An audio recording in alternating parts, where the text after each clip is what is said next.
Aujourd'hui, on va parler d'un sujet important et souvent mal compris, la nouvelle réglementation sur les armes blanches en France. Ce n'est pas une rumeur, ce n'est pas une exagération médiatique. La loi a réellement évolué en 2025 et certaines armes sont désormais totalement interdites. Je vais vous expliquer simplement ce qui change et surtout ce que vous devez savoir pour rester dans la légalité.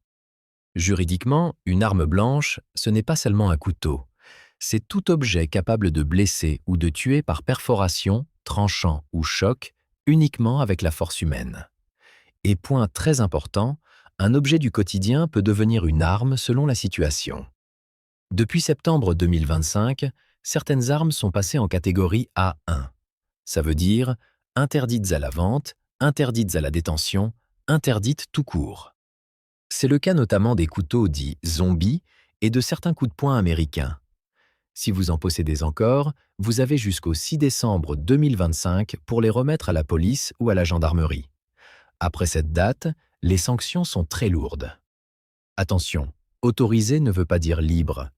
Certains couteaux, comme les papillons ou les couteaux automatiques, restent en vente, mais uniquement pour les adultes et dans des commerces autorisés.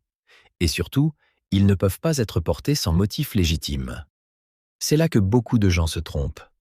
Même un simple couteau de cuisine, s'il est porté sans raison valable, peut entraîner une condamnation.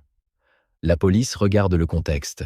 Qui vous êtes, où vous êtes, pourquoi vous l'avez. Et la peine peut aller jusqu'à 1 an de prison et 15 000 € d'amende. Cette loi n'a pas pour but d'embêter les honnêtes gens. Elle vise à prévenir les violences et à retirer de la circulation les objets conçus pour blesser. Informez-vous, vérifiez ce que vous possédez et surtout, ne transportez jamais un objet dangereux sans raison valable. Si cette vidéo vous a été utile, partagez-la. Parce que la loi, une fois qu'elle s'applique, elle ne fait pas de distinction entre « je ne savais pas » et « je savais ».